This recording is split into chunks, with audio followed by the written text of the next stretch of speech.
Bonsoir, bienvenue dans votre rendez-vous d'information. Ici en Provence-Alpes, en voici les titres. Rassemblement ce matin à Gardanne en soutien aux victimes de plusieurs agressions racistes ces derniers jours dans le département. Une centaine de personnes ont distribué des tracts pour dénoncer un climat haineux inquiétant. C'était une première en Provence. Le parc Chano à Marseille accueillait ce week-end 10 000 personnes participant à une compétition Aerox qui combine fitness et course à pied en salle.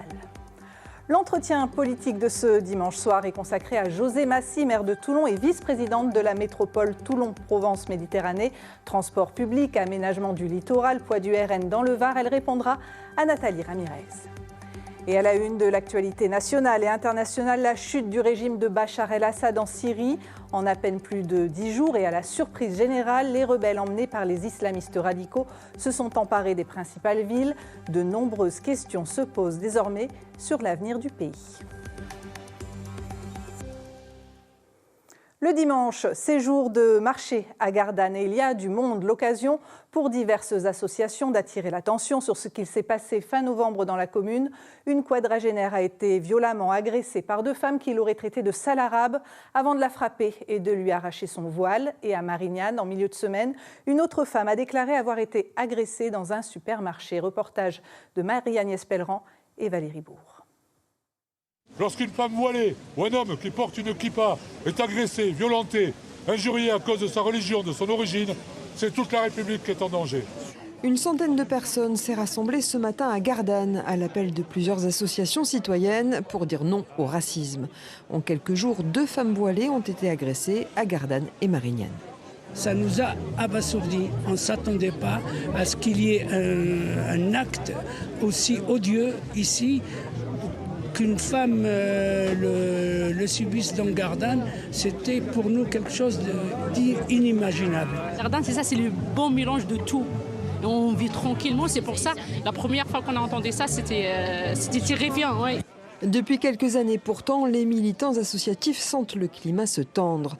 Mais pour cette fille de mineur, d'origine algérienne, pas question de se replier sur soi. On doit se baser sur l'histoire de notre ville pour refuser les idées d'extrême droite, les idées d'exclusion, de banalisation du racisme. Et de s'en prendre à une femme voilée, c'est choquant parce que c'est une maman. Derrière ce voile, il faut se dire qu'il y a une personne, un être humain. Le racisme a toujours été un moyen de détourner l'attention des véritables responsables des inégalités et de la souffrance dans cette société.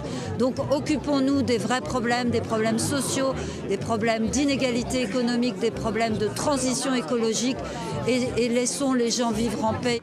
2 associations, le MRAP et la Fédération de la Maison des Potes, ont porté plainte avec constitution de partie civile aux côtés de la femme agressée à Gardanne.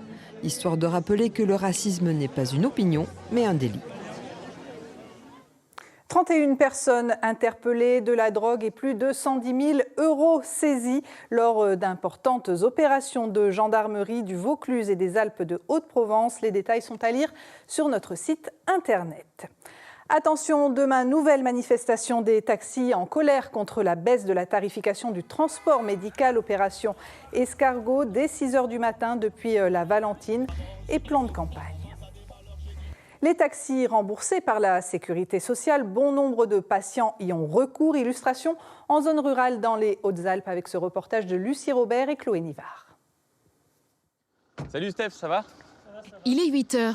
Comme tous les matins, Stéphane bénéficie d'un taxi pour aller suivre sa séance de rééducation après une lourde opération de l'épaule. Allez, reparti pour une séance ? Le problème, c'est que je ne peux pas conduire. Et nous, ici, où on est, on n'a pas de transport, quoi. Sinon, s'il faut que je prenne la voiture, je ne peux pas. En fait, j'ai qu'un bras. Ainsi véhiculé, le patient peut voir un kinésithérapeute tous les jours, ce qui, dans ces zones rurales, serait impossible à domicile. Il guérit donc plus vite. Et il n'est pas le seul. Le transport médical en taxi est en forte augmentation. C'est entre 70 à 95% du chiffre d'affaires du taxi. Pour nous, c'est une grosse part de notre activité. Entre vieillissement de la population et services de soins de plus en plus éloignés, le budget de la sécurité sociale pour les taxis augmente chaque année de 5 à 10% dans les Hautes-Alpes. Une renégociation des tarifs est en cours pour faire des économies et forcément, ça inquiète. C'est très compliqué. Mais comment faire? On est obligé de subir. Et quel dommage de perdre tout ça. On ne pourra plus effectuer des petites courses. Pour nous, ça sera une perte, mais ça sera surtout une perte pour les patients. Plus aucun taxi n'ira les chercher, puisque personne n'accepte de travailler à perte. Tiens mon jus, à tout à l'heure, bon courage. Des discussions au niveau national doivent définir de nouveaux tarifs dès 2025. Ce sera forcément à la baisse, mais dans ces zones rurales, on espère une marge de manœuvre pour permettre aux services de perdurer. L'année dernière, dans les Hautes-Alpes, les trajets médicaux en taxi ont coûté 10 millions d'euros. C'est le défi sportif à la mode. L'Irox, une compétition mêlant fitness et course à pied en intérieur. 10 000 participants ont transpiré. Rien qu'à les regarder, on pourrait se fatiguer. Marie Lacoste et Xavier Schuffenecker.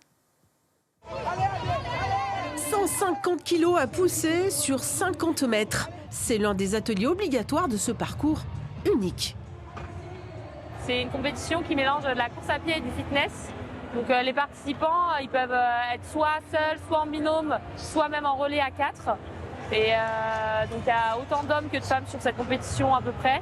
Et ils font 8 fois 1 km de course à pied suivi d'un exercice de fitness dit fonctionnel. Comment ça se passe? Ça va super pour l'instant. Ouais. On est bien pour l'instant, c'est cool. Ce dimanche, ils sont en duo, en couple ou entre amis. Ils enchaînent les exercices et se relaient. Pas de temps imparti. La moyenne du parcours, 1h30. C'est quoi le but aujourd'hui? C'est de gagner, pas de participer? Non, je déconne. C'est de s'amuser. Inventé en 2017 en Allemagne, tous les week-ends, il y a une compétition dans le monde. Le but ici, montrer ses muscles bien sûr, mais surtout se mesurer aux autres. On cherche à se surpasser et franchement, là on se compare avec d'autres athlètes de toute la France, voire d'autres de l'Europe même.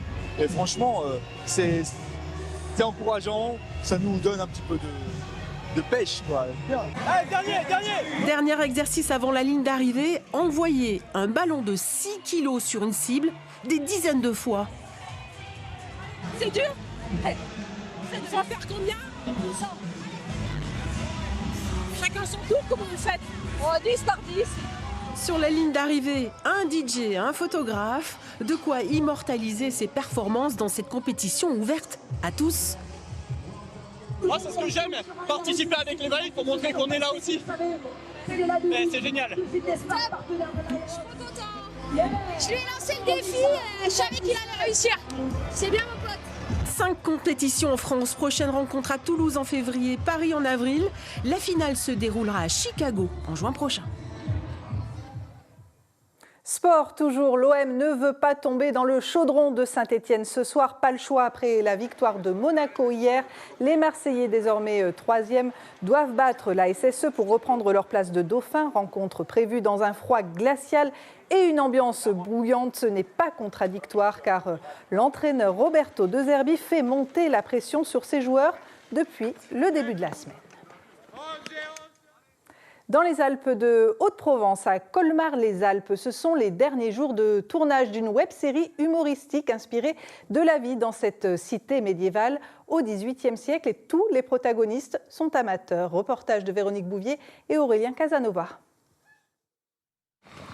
Mais pourquoi on nous envoie toujours dans les bourgades sinistres?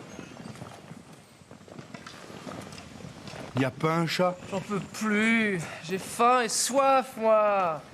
Ah ouais, moi aussi, j'ai le gosier tout sec. Au cœur de cette série humoristique, Colmar, ville fortifiée. Devant, derrière la caméra, des amateurs inspirés par les lieux. Alors moi, depuis tout petit, je suis là. Je monte ici dans la vallée. Et c'est vrai que c'est un truc qui m'a... Enfin, ces environnements, ces décors sont absolument incroyables. Et c'est vrai qu'il y a une forte histoire avec Colmar, ses soldats, entre Alos, Colmar. Une bande de copains motivés malgré le froid et l'inconfort. Une bonne humeur contagieuse. Les soldats, je pense, devant la porte, ici. Et là, on va mettre... On va pas, Pardon, on va la refaire, hein. Revisiter la vie de cette cité médiévale avec humour n'empêche pas de respecter la réalité historique. Le soldat de la France, c'est un soldat qui a réellement existé. Après, on se l'est un petit peu réapproprié en gardant l'esprit d'origine quand même. Mais oui, c'est hyper plaisant. En plus, on a les costumes, on a les décors, on a tous les gens autour qui sont hyper investis. Donc oui, bien sûr, c'est hyper plaisant. Plaisant, sauf quand il faut enfiler son costume. J'aurais pas pu m'habiller à cette époque-là. Car ici, chaque détail est respecté. Habits d'époque, armes. Il faut aussi cacher les décors modernes. Et puis le tournage peut commencer. Action! Messieurs, je tiens à vous féliciter pour votre dévotion lors de cette construction. Il faudra attendre le printemps 2025 pour rire avec cette troupe de joyeux drilles. Diffusion uniquement sur Internet. Place à l'entretien politique du dimanche soir. On retrouve Nathalie Ramirez et son invité. Elle est la maire de Toulon depuis mai 2023. Elle est aussi la vice-présidente de la métropole Toulon-Provence-Méditerranée, aussi conseillère départementale du Var. Bonsoir à toutes et à tous. Notre invité politique ce soir est José Massy. Venez José Massy. Bonsoir, merci de nous recevoir. Alors on va démarrer cet entretien par une petite précision d'ordre politique. Donc je rappelle aux téléspectateurs que vous êtes sans étiquette politique, vous y tenez, donc vous n'êtes encarté dans aucun parti. On va démarrer cet entretien avec une photo que nos téléspectateurs vont pouvoir découvrir. C'est l'actualité phare de cette semaine, la chute du gouvernement Barnier. Le gouvernement qui demandait aux collectivités 5 milliards d'euros d'économies. Les municipalités étaient concernées. Est-ce que c'est une bonne nouvelle ce départ de Michel Barnier ? Alors écoutez, honnêtement, je vais attendre le prochain gouvernement pour savoir si c'est une bonne nouvelle ou non. C'est vrai que les décisions gouvernementales impactent fortement la gestion des communes. Et pour la ville de Toulon, ça correspondait quand même à 10 millions d'euros. Donc on va attendre en espérant une bonne nouvelle. José Massy, donc je rappelle que vous avez succédé à Toulon en mai 2023 à Hubert Falco après sa condamnation pour recel de détournement de fonds publics dans l'affaire dite du frigo. Vous êtes d'ailleurs la première femme à diriger cette belle ville. Vous dites à l'époque avoir accepté par loyauté de jouer la continuité, mais que votre logiciel n'était pas configuré pour cela et que c'était un véritable tsunami. 20 mois après, où en êtes-vous ? 20 mois après, écoutez, je survis. Quand vous poussez dans la piscine, je vous l'avais fait remarquer, vous avez le choix où vous vous noyez, où vous apprenez à nager. Je crois que j'ai appris à nager. Voilà, alors oui, j'ai accepté, mais enfin, c'est l'équipe municipale qui m'a demandé. Et bien sûr, au nom de la feuille de route que les Toulonnais avaient votée largement en 2020, bien sûr, j'ai accepté. Pour la continuité. Vos détracteurs, puisque vous êtes passé de l'ombre à la lumière, vous étiez une inconnue, on peut dire ça, même si vous étiez première adjointe, vous voient comme une maire sous influence pilotée par Hubert Falco. Qu'est-ce que vous dites à vos détracteurs ? Alors je crois qu'ils ne me connaissent pas. Je ne suis pas quelqu'un qui peut se laisser influencer. Je l'avais dit d'ailleurs au moment de mon élection, je ne suis pas une plante verte, j'ai du caractère. Oui, Hubert Falco est mon ami, mais bon, c'est moi qui décide à la mairie. Alors on va aborder le premier thème, le grand projet avec cette question. Le poids politique d'Hubert Falco localement et nationalement était important. Il permettait notamment de faire avancer de gros dossiers. On aimerait faire le point puisque certains sont inquiets, se demandent si ces dossiers ne seront pas à l'arrêt ou ne risquent pas d'être menacés. Je pense d'abord au projet de pôle de formation des professionnels de santé dans le quartier Montetti. Alors ce projet-là est plutôt avancé. L'objectif, c'est d'accueillir entre 2 et 3 000 étudiants, 28 millions d'euros engagés, peut-être un peu plus. Où est-ce qu'on en est ? Écoutez, c'est la fin, puisque les étudiants feront leur rentrée en septembre 2025. C'est de l'ordre de 2000 étudiants, en effet.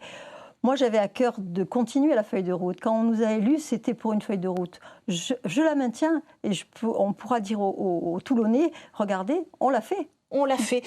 Autre sujet, autre aussi important, c'est on va parler des transports publics avec ce projet, ça fait 20 ans qu'on entend parler, tramway ou bus à haut niveau de service. C'est le bus à haut niveau de service qui avait été choisi par Hubert Falco, un transport en site propre. Où est-ce qu'on en est ? Alors, un premier tronçon était annoncé pour 2026. Est-ce que ça va se faire ? Il va avoir un peu de retard, mais quand on parle de mobilité sur la ville de Toulon, c'est quand même un dossier un peu spécifique. Une ville qui, en effet, est coincée entre le Faron et la mer, une ville étroite sur laquelle arrivent 2 autoroutes avec juste un axe est-ouest. Donc on parle de mobilité, on parle de BHNS, ce n'est pas forcément le BHNS qui réglera tous les problèmes de mobilité. Bon, il faut qu'on parle de la 57. Qui a été élargie. Élargie, qui est passée de 3 voies, qui est à 3 voies avec une 4e voie pour les bus. Mais on peut parler aussi du réseau Mistral. Le réseau Mistral, à la fois terrestre, à la fois maritime, puisqu'on est le premier réseau bateau-bus. Pour aller notamment vers la Seine, les Sablettes. Mais ce premier tronçon, justement, entre la Seine, Olioul et Toulon, est-ce qu'il verra le jour donc en 2026, 2028 2028. 2028. Et il sera un peu plus long, puisque, en effet, comme il y a une voie réservée aux bus sur l'autoroute A57, on pourra aller d'Olioul jusqu'à la Garde. Voilà. Très bien. Alors, autre projet qui tenait à cœur à Hubert Falco, celui de l'aménagement du littoral entre Mayol et Pipadie, qui a été présenté en 2021, annoncé pour 2026. Alors, je rappelle ce projet pour tous les téléspectateurs: hôtel de luxe, hall marine, palais des congrès, 4 immeubles de bureaux. On parlait d'un investissement privé autour de 150 millions d'euros. Est-ce qu'il va voir le jour? Bien sûr, je l'ai dit en conseil communautaire. C'est des projets qu'on ne fait pas en 5 ans. C'est des projets qui demandent 10 à 15 ans. L'objectif, c'est quand même l'ouverture sur la mer.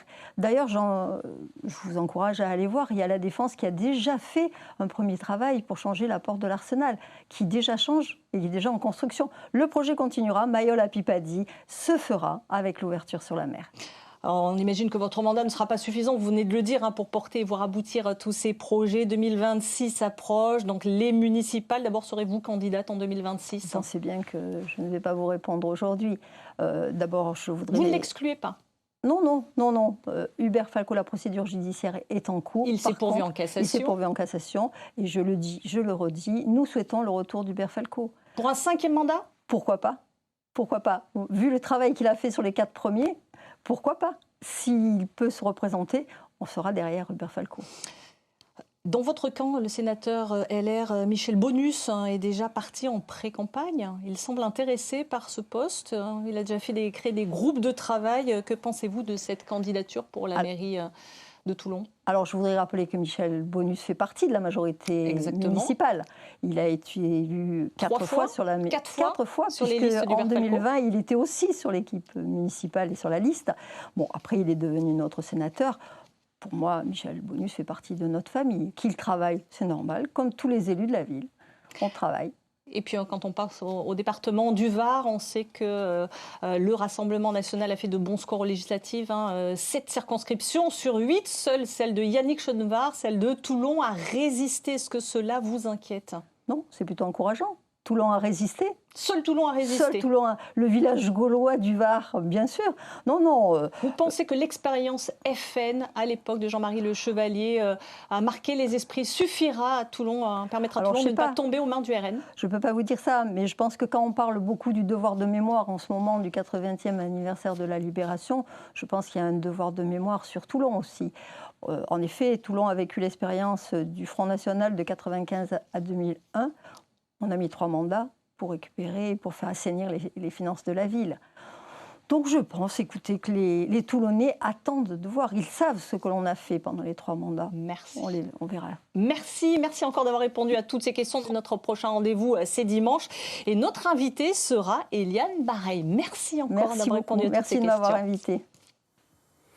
On passe à l'actualité nationale et internationale. En Syrie, le régime de Bachar el-Assad a été renversé la nuit dernière après une attaque éclair de factions rebelles. Le président syrien a fui à l'étranger.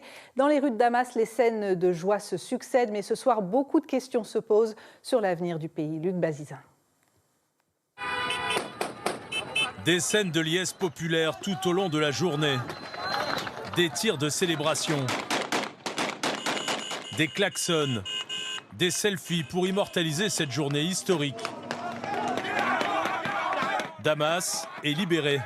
Bachar al-Assad est en fuite. La statue de son père, Hafez al-Assad, déboulonnée à l'aube. Les rebelles islamistes fêtent leur victoire au cœur de la plus emblématique mosquée de la capitale.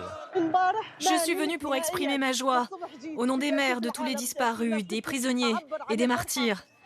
Mon frère a été tué, tout comme mes amis et mes voisins. Je ne sais pas comment exprimer ma joie, je suis tellement heureux. Mais cette joie ne sera totale que lorsque je retrouverai mon fils. Ça fait 2 heures que je le cherche et ça fait 13 ans qu'il est en prison. À la télévision publique syrienne, les rebelles annoncent avoir libéré tous les prisonniers et appellent à sauvegarder les biens de l'État syrien libre. Ces images montrent les premiers détenus sortant de la prison de Damas. Preuve du départ de Bachar al-Assad, son palais présidentiel est occupé par les rebelles, son portrait déchiré au sol. Et le Premier ministre est conduit sous bonne escorte pour négocier la passation de pouvoir.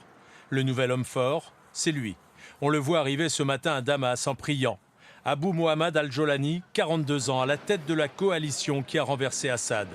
Cet ex d'Al-Qaïda veut montrer un visage modéré et rassembleur, mais pas facile de fédérer autour de son seul groupe.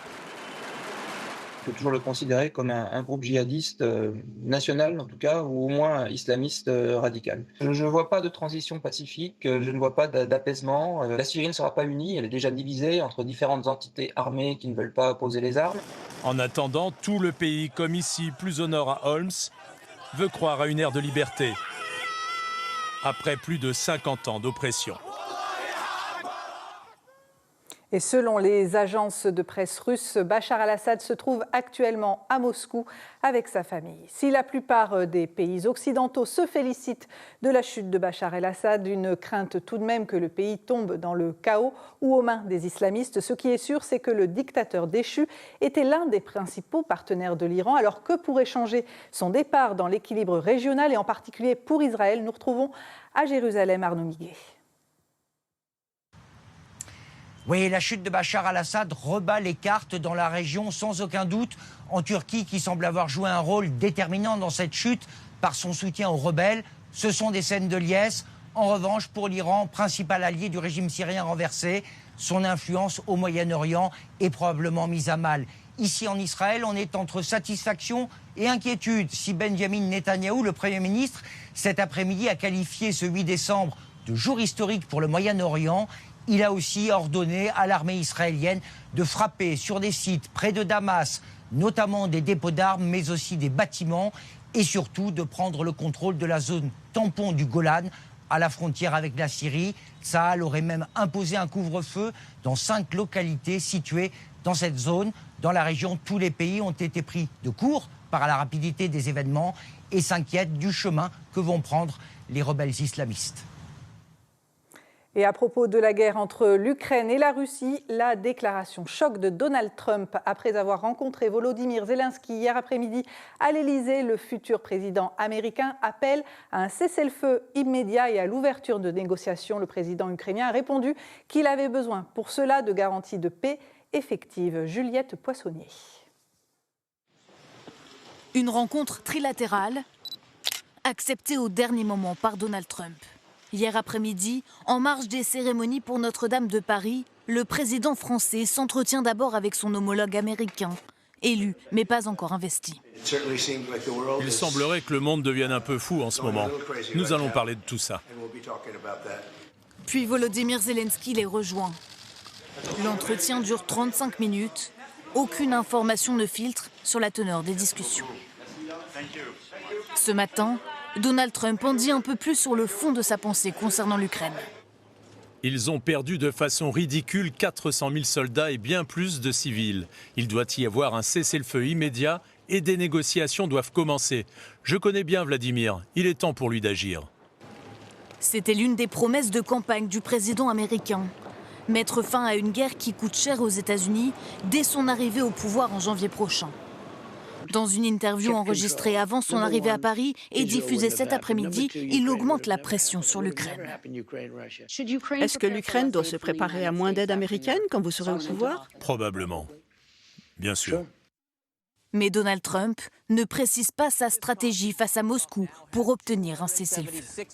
On attend tous de savoir comment Donald Trump va pouvoir intervenir vis-à-vis d'un adversaire, d'un autre négociateur en face qui est aussi fort que lui et qui n'a pas du tout l'intention d'abandonner un pouce de terrain. Le président ukrainien, quant à lui, rappelle régulièrement ses conditions, parmi elles l'adhésion de son pays à l'OTAN. Retour en France, 3 jeunes hommes de 19 et 20 ans ont été arrêtés à Nîmes et à Nantes, puis mis en examen hier à Paris. Ils sont soupçonnés d'avoir projeté une action violente d'inspiration djihadiste avec des bombes artisanales. La mairie de Poitiers, où le siège de la DGSI, le renseignement intérieur, aurait pu faire partie des cibles visées. Fin d'un week-end exceptionnel autour de la cathédrale Notre-Dame de Paris. Après les célébrations de sa réouverture, l'édifice restauré a été rendu aux fidèles aujourd'hui avec 2 messes ce dimanche, un moment que les catholiques attendaient avec impatience. Carole Guillon. Ils ont bravé la pluie et le froid, parfois pendant des heures, mais n'auraient raté ce moment pour rien au monde. 2500 anonymes réunis ce soir à Notre-Dame pour assister à la messe. Pour nous, c'est quelque chose de très à la fois profondément religieux et sentimental aussi. Revoir donc cette cathédrale enfin rénovée, ça va être un très beau moment. Je suis super contente parce que c'est la première messe de ma vie. Je suis très heureuse de vivre cette expérience. De revoir Notre-Dame là, c'est chouette. Puis on y venait plus jeune, on venait au concert d'orgue, on venait à plein de trucs. Donc je suis très pressé de voir la nouvelle tête qu'elle a, quoi. Et il fallait avoir un peu de chance pour redécouvrir la cathédrale ce soir. Exceptionnellement ouverte sur inscription gratuite, toutes les places ont été réservées en moins de 2 heures. C'est assez symbolique pour Paris, donc on tenait à être là, on a réussi à avoir des places. Voilà, donc content d'être à cet événement. Les fidèles présents semblent aussi émus que les religieux qui officient. Frères et sœurs, chers amis, quelle émotion pour le recteur que je suis de voir cette cathédrale pleine. Ce premier office ouvert au public fait suite à la messe inaugurale célébrée ce matin. L'archevêque de Paris a d'abord consacré l'autel, symbole de la renaissance spirituelle de la cathédrale. Répands ta bénédiction sur l'autel qui a été bâti en cette église. Toute la semaine prochaine, il faudra encore réserver en ligne pour assister aux messes à Notre-Dame. Dans le nord du pays, la tempête Dara n'est plus une menace, mais la circulation ferroviaire est toujours suspendue en Normandie jusqu'à demain matin. Des foyers sont toujours privés d'électricité. Reportage en Bretagne avec Camille Wormser et Mathieu Baudouin. Un câble électrique au sol et 555 clients coupés d'électricité depuis hier midi dans ce hameau. Les agents d'Enedis sont à pied d'œuvre pour rétablir le courant en Ille-et-Vilaine, le département le plus touché par la tempête Darak. La famille Clérivet fait partie des 20 000 foyers qui ont dû s'adapter. Hier soir, on était avec des lampes frontales, à essayer de tout décorer, et à construire le sapin et à faire à manger en même temps, donc c'était assez compliqué. Et sans électricité, pas de chauffage dans les chambres à l'étage. On a fait de la place, descendu les matelas, on a fait soirée pyjama avec les enfants devant le poêle pour être bien au chaud. Les conséquences d'une tempête violente qui a également touché le littoral. À Saint-Malo, il est encore difficile de se promener sur la digue ce matin. Les vents ont atteint 125 km/h par endroit. On a très peu dormi cette nuit. C'est rare d'avoir une tempête qui dure si longtemps. Comment ça s'est passé cette nuit, monsieur ? Beaucoup de craquements dans la charpente. On a un arbre qui est tombé un peu à côté, donc à la maison voisine. La toiture de cette maison, elle, s'est envolée dans la nuit. Donc une première partie de toit qui est partie à 5 heures, des ardoises qui se sont plantées dans la pelouse, enfin de quoi avoir peur quand même. Hein. Pour l'instant, impossible de monter une bâche. Voilà. Il y a trop de vent, on va attendre que ça se calme un petit peu. À 11h, 25 000 personnes étaient toujours sans électricité en Bretagne. Et puis dans les Pyrénées, ce sont de fortes chutes de neige qui se sont abattues jusqu'à 50 cm par endroit.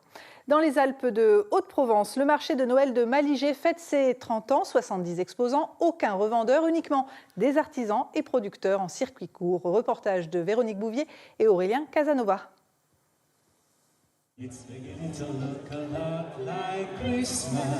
Ambiance festive, presque cocooning pour ce marché de Noël très traditionnel et pas seulement à cause des marrons chauds. Les commerçants sont choisis avec un partenariat avec la Chambre des métiers qui est sur le label Consommer local, consommer artisanal. D'où des producteurs et artisans uniquement du territoire. Une bonne nouvelle qui n'a pas échappé à la sagacité de la clientèle. Le marché de Noël, c'est une belle image de marché de Noël quand il y a des petits producteurs du coin, que ce soit en alimentation, en bière, en création, en tout ce qu'il peut y avoir à l'entrée. Là, c'est des gens du coin qui ne sont pas très loin. Et je trouve ça c'est fabuleux, c'est vraiment une belle image. C'est artisanal, oui bien sûr. Et unique, oui. Ça joue un peu. Oui, ça joue, bien sûr. Une démarche appréciée par les exposants venus des villages alentours. Ils bénéficient ainsi d'une belle visibilité, comme ce nouveau brasseur. Ce qu'on essaie de faire, c'est des bons produits locaux, avec de la matière première le plus locale possible aussi, on essaye.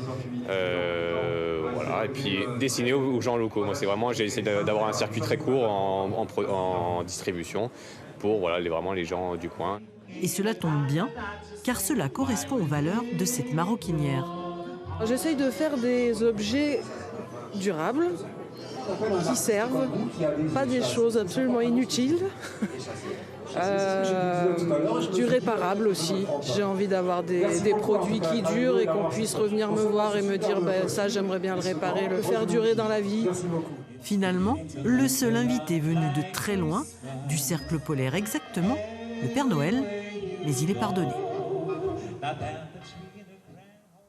Merci de nous avoir suivis. Prochain rendez-vous avec l'information de proximité demain dès 6h30 avec Ici Matin et tout de suite sur notre antenne Stade 2, puis les enquêtes de Vera. Très belle soirée à tous. Retrouvez toute l'actualité de votre région sur paca.france3.fr et sur l'application Ici par France Bleu et France 3.